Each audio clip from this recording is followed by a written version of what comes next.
members of the CWC, Ashok Gehlotji, Govind Singh Dotasaraji, friends and colleagues who have come from different parts of the country, I would like to add my welcome to you too. इसको थोड़ा पीछे करना.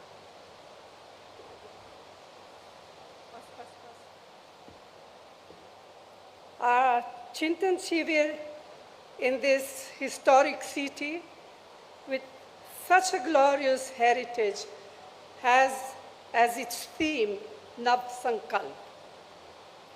It gives us an opportunity to discuss amongst ourselves the numerous challenges that the country is facing as a result of the policies of the BJP and of the RSS and its affiliates.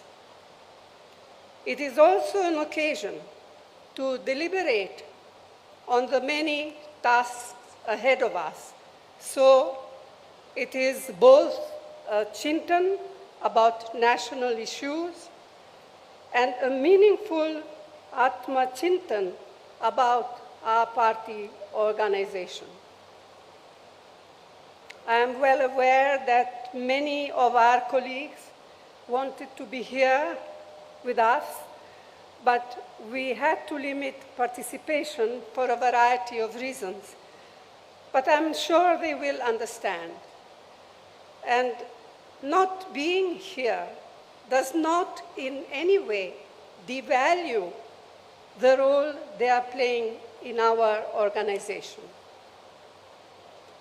Friends, by now it has become abundantly and most painfully clear what Prime Minister Modi and his colleagues really mean by their frequently repeated slogan, maximum governance, minimum government.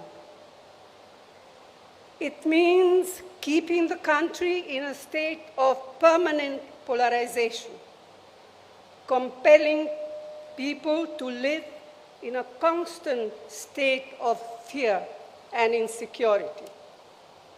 It means viciously targeting, victimizing, and often brutalizing minorities who are an integral part of our society and are equal citizens of our republic.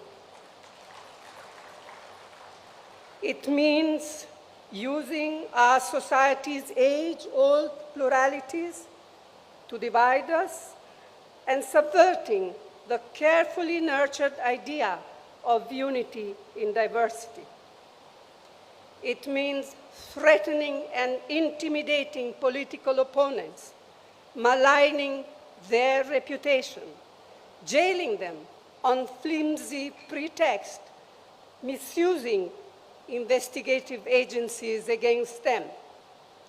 It means eroding the independence and professionalism of all institutions of democracy. It means the wholesale reinvention of history, the constant denigration of our leaders, especially Jawaharlal Nehru, and the systematic moves to distort, deny, and destroy their contributions, their achievements, and their sacrifices. It means glorifying the killers of Mahatma Gandhi and their ideologues. It means the blatant undermining of the principles and provisions of our nation's constitution, of its pillars of justice, liberty, equality, fraternity, and secularism. It means turning a blind eye to continued atrocities across the country on weaker sections, especially Dalits, Adivasis, and women. It means using fear to make the bureaucracy to make corporate India, to make civil society and sections of the media fall in line.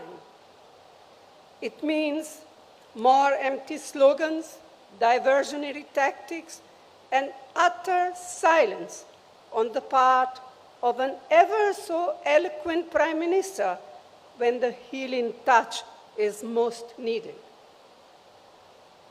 It is not just the undermining of our long-cherished values embodied in the Constitution that are now at grave risk. The fires of hatred and discord that are being ignited have taken a heavy toll on on their lives. This is having serious social consequences, much more serious than we can even imagine. The vast majority of Indians want to live in an atmosphere of peace, of amity and harmony. The BJP, its cohorts and surrogates, want to keep people in a state of perpetual frenzy and conflict. They constantly provoke, instigate, and inflame. We have to combat this growing virus or divisiveness that is being maliciously and mischievously spread. This we must do at all costs.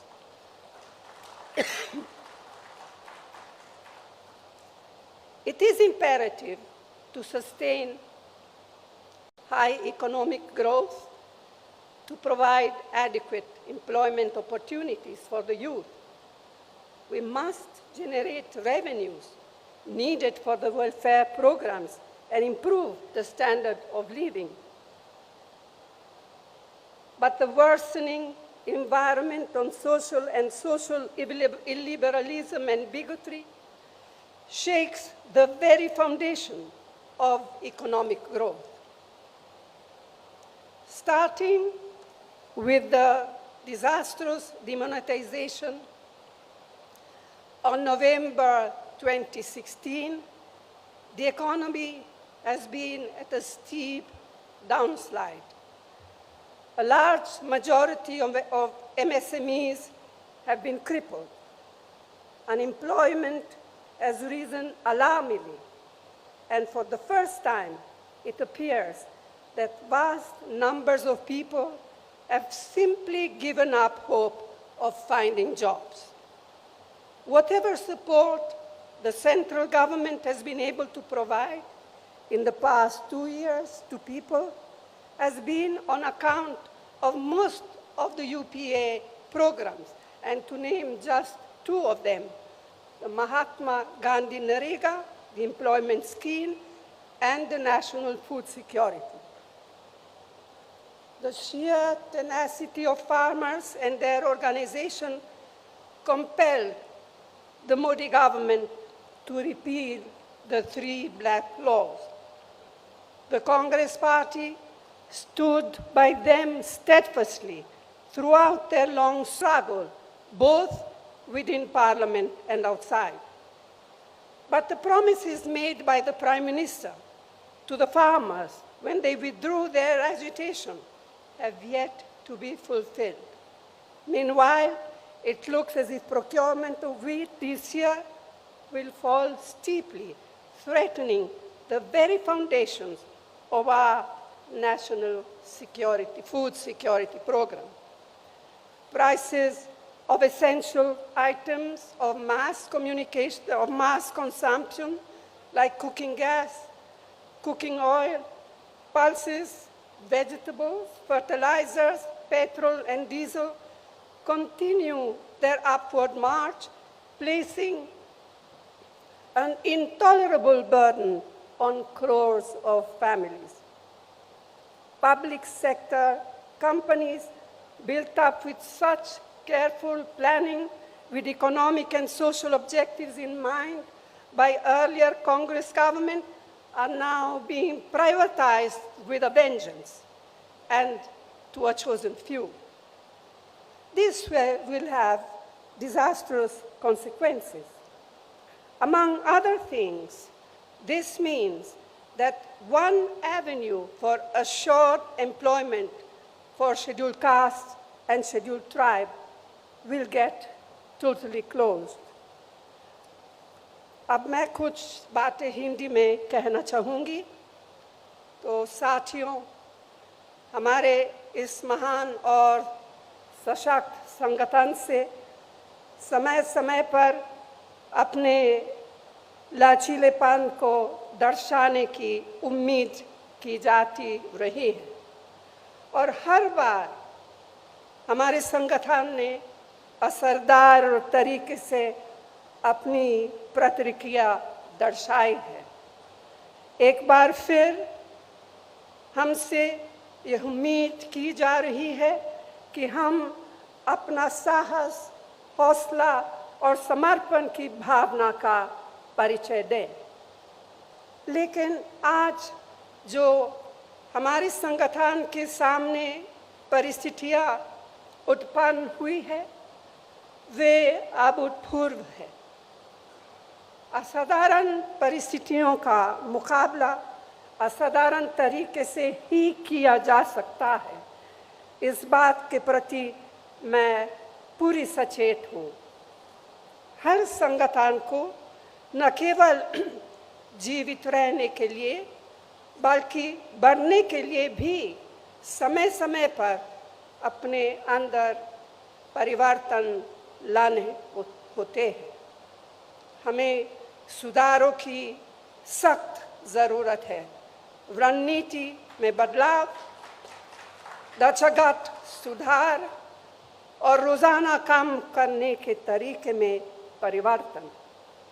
एक तरह से यह सबसे बुनियादी मुद्दा है, लेकिन मैं ये भी जोर देकर कहना चाहती हूँ कि हमारा पुनरुत्थान सिर्फ विशाल सामूहिक प्रयासों से ही हो पाएगा और वो विशाल सामूहिक प्रयास ना टाले जा सकते हैं, न ही टाले जाएंगे।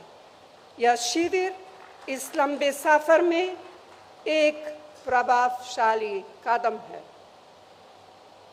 हमारे लंबे और सुनहरे इतिहास में आज एक ऐसा समय आया है जब हमें अपनी निजी आकांक्षाओं को संगठन के हितों के अधीन रखना होगा। पार्टी ने हम सभी को बहुत कुछ दिया है। अब समय है कर्ज उतारने का।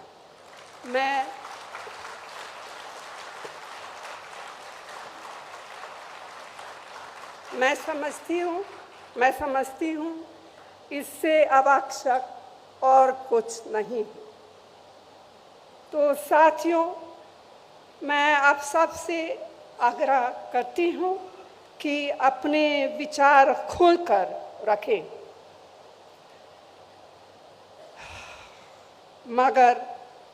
मगर बाहर सिर्फ एक ही संदेश जाना चाहिए: संगठन की मजबूती, दृढ़ निश्चय और एकता का संदेश। यह निश्चय बरकरार रखना होगा। हाल में मिली नाकामयाबियों से हम बेखबर नहीं हैं, न ही हम बेखबर है उस संघर्ष से या उस संघर्ष की कठिनाइयों से जिसे हमें करना है और जीतना है। लोगों की हमसे जो उम्मीदें हैं उनसे हम अनजान नहीं हैं। व्यक्तिगत और सामूहिक रूप से यह प्रण लेने के लिए हम एकत्रित हुए हैं। हम देश की राजनीति में अपनी पार्टी को फिर से उसी भूमिका मिलाएंगे जो भूमिका पार्टी ने सदैव निभाई है और जिस भूमिका की उम्मीद इन बिगड़ते हुए हालातों में देश की जनता हमसे करती है।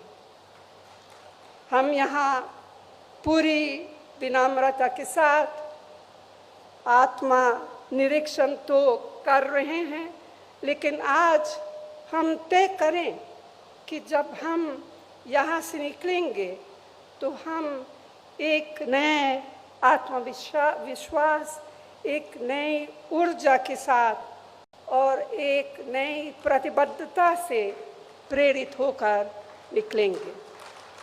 आप सबको बहुत बहुत धन्यवाद। जय हिंद।